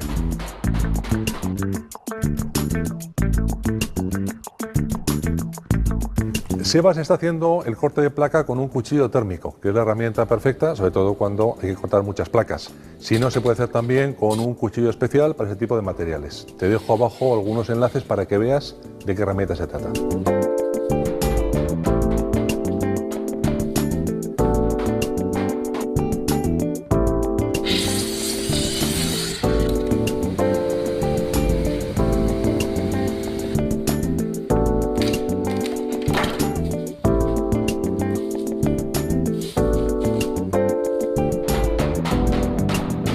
En caso de que nos quede alguna junta abierta, lo primero que tenemos que hacer mientras esté todavía el mortero húmedo es desplazarla. Verás que siempre es posible si está recién puesta. En caso de que lo veamos después y ya no tenga esa solución, lo que podemos hacer directamente es o bien rellenarla con un trozo directamente de placa de esa medida, que ajuste perfectamente, o si no, utilizar una espuma de alta densidad que tenga baja expansión para cerrar perfectamente esa grieta. Lo que no debemos hacer nunca es dejarlo para rellenarlo luego con mortero, porque el mortero no tiene esa propiedad aislante y nos va a crear un puente térmico. En las juntas en las que trabajamos junto a los huecos de puertas o ventanas, tenemos que hacer los cortes en bandera, es decir, hacerlos evitando que el corte siga la misma línea del hueco. He traído también lana de roca, aunque nosotros la vamos a utilizar porque la lana de roca sí que se utiliza también con mucha frecuencia cuando son edificios altos como barrera cortafuegos. Cada X metros, más o menos coincidiendo, por ejemplo, con el encuentro de forjados, se pone una tira de 20 centímetros que nos da ese efecto también complementario. Con esto que hemos hecho tenemos las placas pegadas, pero no podemos decir que las placas estén todavía sujetas. Para hacerlo, una vez que ha secado el mortero, le vamos a colocar espigas, que son la fijación definitiva que van a tener. Tenemos que colocar al menos una espiga en cada encuentro y una, dos o tres espigas en el interior en función de la altura a la que estén ya colocadas las placas. Lógicamente, por normativa, cuanto más alta esté la placa, más fijaciones necesita para que esté asegurada siempre la carga. Para colocar las espigas lo que hacemos es ir perforando con la broca en esos puntos. Siempre tenemos que hacer un taladro que tenga al menos 5 centímetros más que el espesor que estemos colocando nosotros de revestimiento. Trabajamos con un tope de profundidad y vamos ya poniéndolo. Nosotros en nuestro caso, como no tenemos una fachada normal, no hemos puesto tope de profundidad y hemos hecho los agujeros solamente para mostrarte la forma de aplicación. Introducimos la espiga y una vez que la tenemos ya colocada en la pared, atornillamos. Al atornillar ya va tirando directamente de la espiga para que ésta se quede perfectamente incrustada dentro de la placa.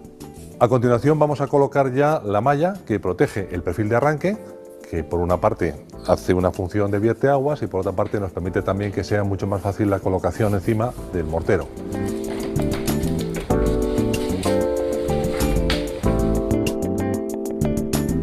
Y vamos a hacer también una aplicación de mortero cubriendo las cabezas de las espigas. Las mallas que llevan los perfiles se usan para reforzar también estos encuentros. Hay que embeberlas igualmente en el mortero.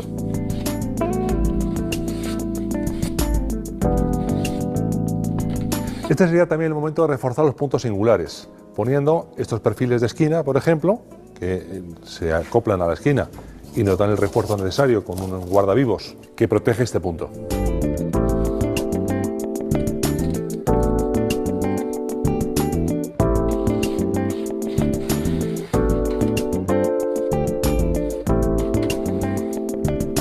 Usamos también perfiles para proteger los vivos de puertas y ventanas.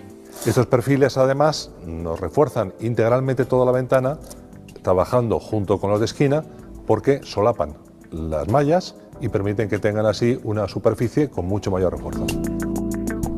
Lógicamente la colocación de estos perfiles lo hacemos siempre con el mismo procedimiento de utilizar el mortero.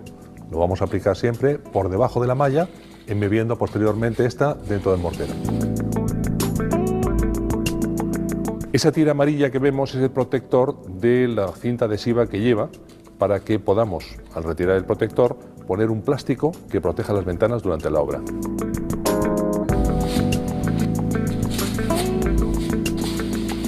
En el dintel, el que utilizamos es este perfil de goterón que nos facilita, con esta forma que tiene, la salida del agua.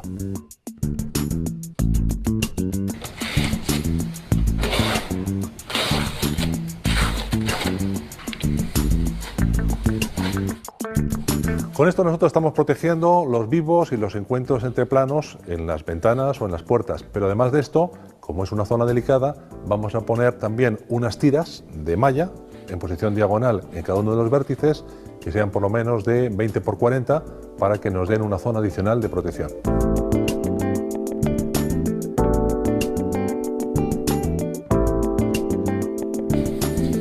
Una vez que hayan pasado ya al menos 24 horas para asegurarnos de que el mortero está seco, ese trabajo que hemos hecho, vamos a hacer el siguiente paso, que es aplicar ya una primera capa de mortero, en capa gruesa, y armarlo con una malla.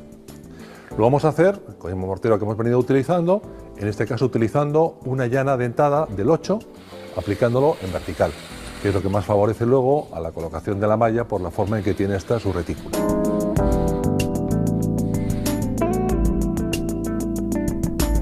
La malla la vamos colocando de arriba hacia abajo y luego con una llana vamos empujándola para que quede perfectamente embebida dentro del mortero.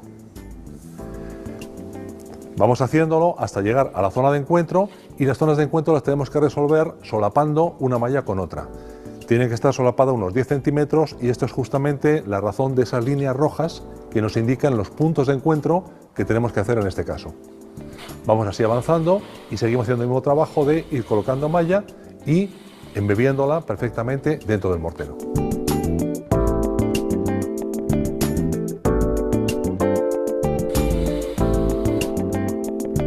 Es importante a la hora de poner la malla que tengamos en cuenta que para que nos sirva para hacer el armado del mortero que estamos colocando y para que le dé suficiente consistencia, no podemos enterrarla en el interior. Por lo tanto, hay que colocarlo con cuidado de que nos quede perfectamente embebida, pero sin meterla demasiado al fondo.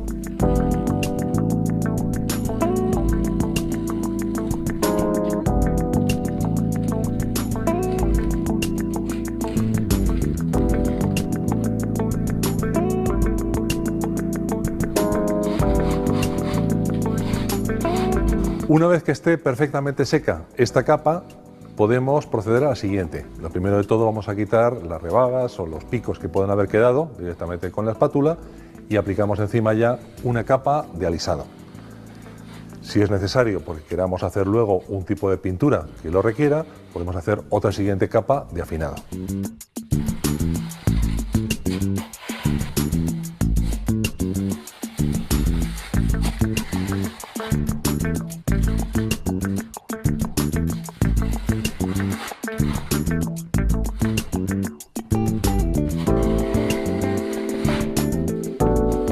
Las zonas de encuentro con las ventanas, donde tenemos menos espacio, lo trabajamos con una espátula para hacer también ese mismo acabado.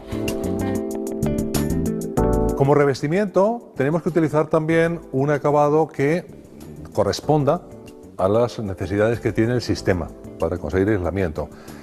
Hay varias posibilidades. En principio, en todos los casos, es utilizar una imprimación y luego el acabado. Nosotros vamos a utilizar este acabado que se llama granocril. Tenemos que utilizar siempre el fondo que demos en la imprimación del mismo color que el acabado que vayamos a utilizar. Esto es importante. ¿Por qué utilizamos un acabado de este tipo? En el caso de granocril tiene una ventaja muy interesante, que es que tiene un sistema de autolimpiado. Es decir, que a medida que va cayendo la lluvia, consigue que escurra y que arrastre suciedad. Y es al mismo tiempo un revestimiento que nos da la flexibilidad, la dureza y la transpirabilidad que necesitamos para una aplicación de este tipo.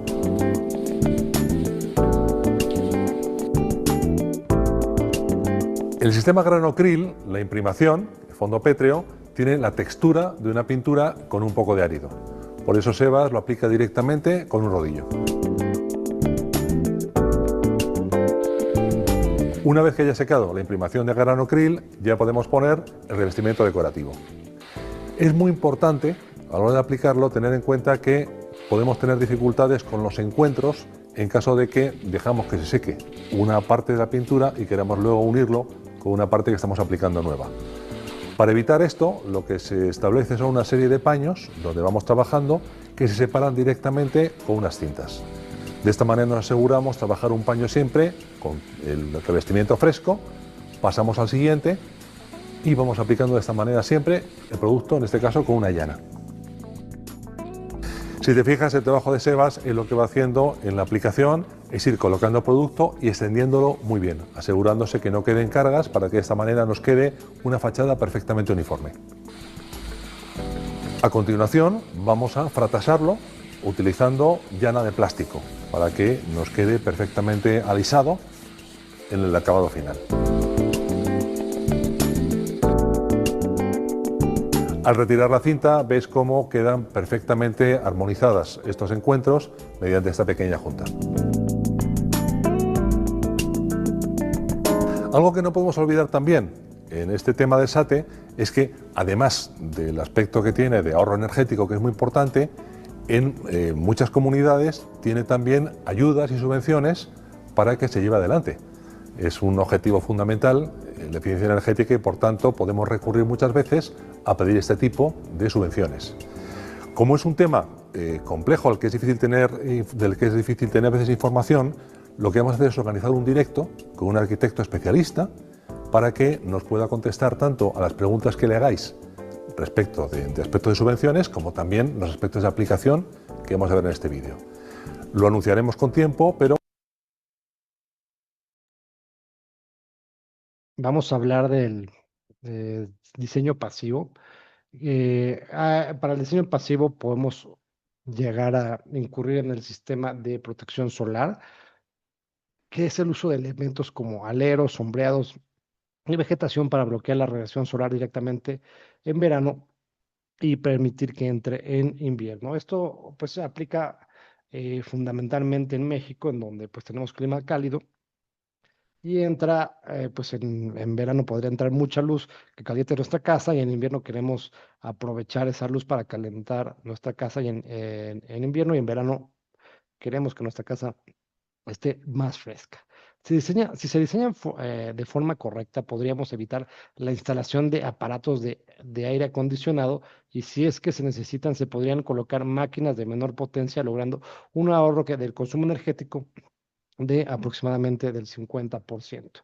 Para que sean eficientes, deben de colocarse al exterior del edificio las protecciones solares interceptando la radiación antes de cruzar el vidrio. Esto para disipar la energía solar. Entonces es como hacer una doble fachada para evitar que pegue el sol en nuestra fachada y que pegue en un elemento diferente y de esa forma no se caliente nuestra casa. Por lo regular, este tipo de elementos pueden ser móviles, es decir, que se puedan recoger y plegarse o apartarse para que no impidan la entrada del sol en el invierno. Deben de impedir los rayos directos, más no la luz indirecta. Para una buena colocación se tiene que estudiar la orientación del edificio. Existe gran variedad de soluciones como toldos, aleros, capas, pérgolas, marquesinas, lamas, celosinas, cortinas, etc. Por ejemplo, este es el alero. Vemos aquí que es un diagrama y tiene una saliente y eso impide que el sol, que es esto amarillo, entre a la casa. Este es un alero. Luego tenemos las lamas, que son elementos horizontales o tiritas que impiden que el sol entre en la casa.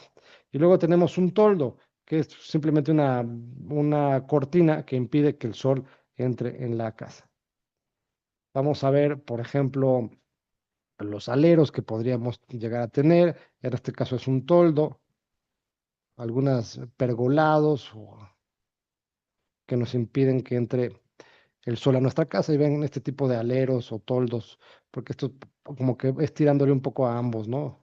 En este caso. Luego hay ventanas eficientes que nos permiten entrar, que entre el calor o que no salga el calor, como ya hemos visto anteriormente. Y con el tema de iluminación natural, es fundamental tener una iluminación natural. Para eso necesitamos una buena orientación y distribución de los espacios. ¿Para qué? Para evitar tener un gran consumo energético de focos. También podemos diseñar nuestro espacio en torno a evitar el deslumbramiento, evitar que entre el sol directamente a nuestro espacio para que no nos deslumbre y sea un espacio que esté bien iluminado, pero y que esté además tenga un buen consumo energético. Algunos elementos que podemos utilizar cuando no tenemos la opción de tener unas ventanas bien orientadas y queremos utilizar la iluminación natural sin energía eléctrica es este que se llama el solar tube. Este solar tube pues es un tubo que se pone en el techo y que es como si fuera un tragaluz, puede recorrer largas distancias y entra y es como si tuvieras un foco, lo puedes apagar o prender. Estos los venden en México, ¿sí? Y se ven como la imagen de aquí. Hay gruesos y hay delgados y se ven y funcionan bastante bien. En cuanto a la iluminación artificial, la iluminación que se usa actualmente es la tecnología LED, que tiene un bajo consumo energético. Estos pueden tener dimmers que controlan la intensidad de esta iluminación y podemos incluso hacer iluminación zonal, como esta parte que está tira LED, que se ve bastante elegante. Vamos a ver este pequeño video en donde hablamos un poquito de eficiencia energética, de cómo antes los focos incandescentes consumían mucha energía y ahora la energía LED ya consume menos energía eléctrica. Para comprender la eficiencia energética, antes debemos conocer la ley. Existen dos principios básicos en la ley de termodinámica. El primero es que la energía no se crea ni se destruye, solo se transforma. Y el segundo es que cuando lo hace, nunca puede llegar al 100% de eficiencia. Es decir, siempre hay alguna pérdida hacia otras energías, que comúnmente es el calor. Cuando aplicamos electricidad a una lámpara, una parte se convierte en luz y otra en calor. Como lo que nos interesa es iluminar y no calentar, podemos decir que la lámpara tendrá más eficiencia energética cuando utiliza la mayor energía en iluminar y la mínima en producir calor. Dato: ¿sabías que hoy la tecnología avanza hacia el camino de la eficiencia energética? Sí, las lámparas LED son un gran logro, ya que son mucho más eficientes que las lámparas incandescentes. Aprovechan mejor la energía para iluminar y generan menos calor. Lo mismo ocurre con muchos otros electrodomésticos. Además de los dispositivos, el ahorro de la energía también está asociado a su uso. Permitir que entre la luz del sol o apagar las luces que no necesitamos son acciones simples y muy efectivas, no solo para nuestro bolsillo, sino también para el medio ambiente. Y si la energía de mi casa proviene de una central que quema gas para generar electricidad, mi ahorro contribuirá a cuidar un recurso no renovable. Cambiar nuestros hábitos en el consumo nos permite ahorrar energía y disfrutar del mismo confort.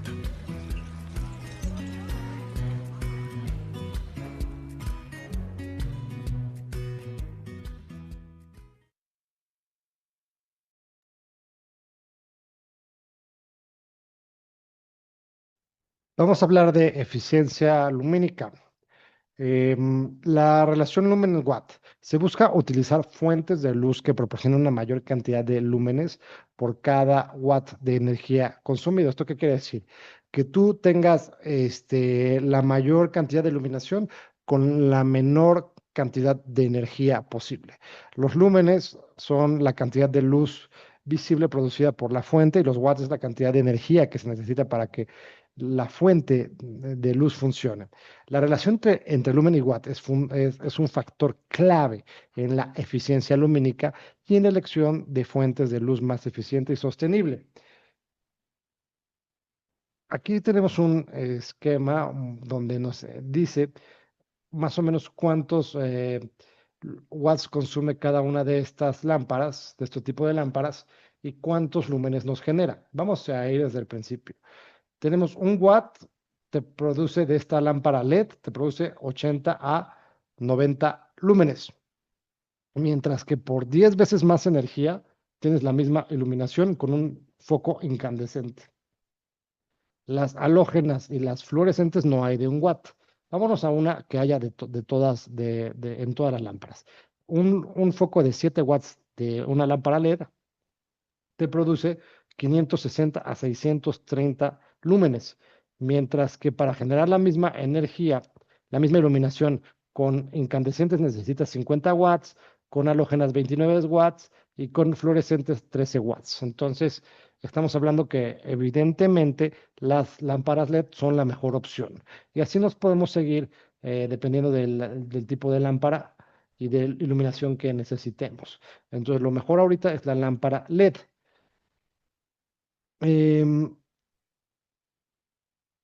Vamos a hablar de eficiencia en climatización.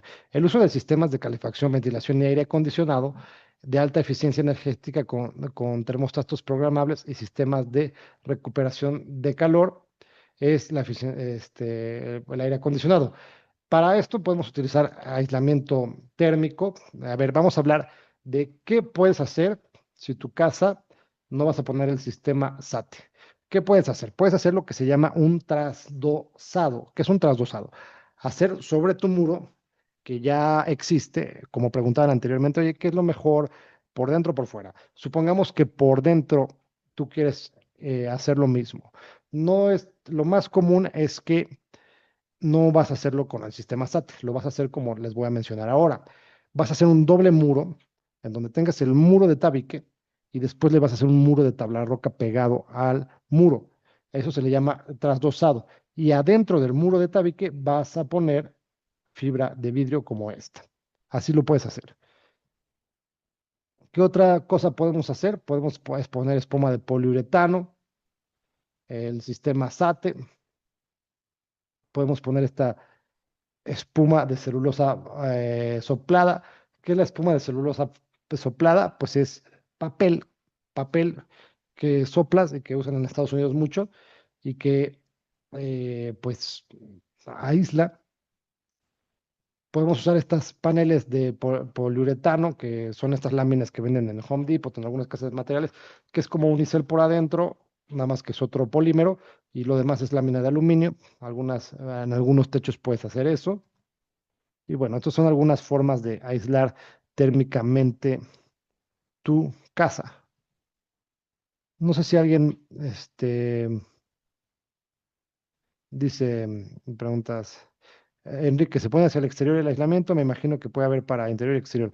El sistema SATA es para exterior, Enrique, principalmente, y si no, puedes hacer lo que yo había mencionado del trasdosado, que es poner un muro de tabla roca y le pones fibra de vidrio. ¿Qué es mejor? Pues el sistema SATA por afuera, porque puedes ponerles amplios espesores de unicel o de lana mineral sin perder espacio al interior de tu casa. Pues bien, no sé si alguien quiera comentar algo o nos vemos el día de mañana. Pues ya vamos en la recta final.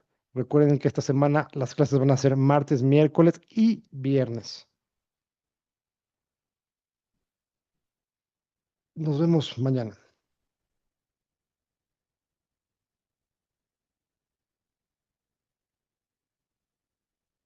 ¿Por qué casi no se habla de los sistemas como el Pozo Canadiense y esos sistemas que vimos? Pues sinceramente, este tipo de sistemas se utilizaban mucho antes de que se usara mucho el petróleo o se industrializara una sociedad. Entonces han ido perdiendo relevancia porque antes no se cuidaba el medio ambiente y daba igual generar energía pues más económica en masa, como podría ser una planta de generación de energía a través de carbón. Entonces, el problema con el pozo canadiense es que cada quien lo tiene que hacer en su casa. Antes, pues en la antigüedad, pues lo hacía cada quien en su casa y no había problema. El tema aquí es que, pues, son sociedades más complejas y es una inversión grande para una familia, normalmente este tipo de sistemas. Pero ya están resurgiendo este tipo de tecnologías. Ya hay edificios en Ciudad de México que tienen pozo canadiense de oficinas y que filtran el aire y ya no tienes que usar aire acondicionado. Manu, pues muchas gracias. Nos vemos mañana. Descansen.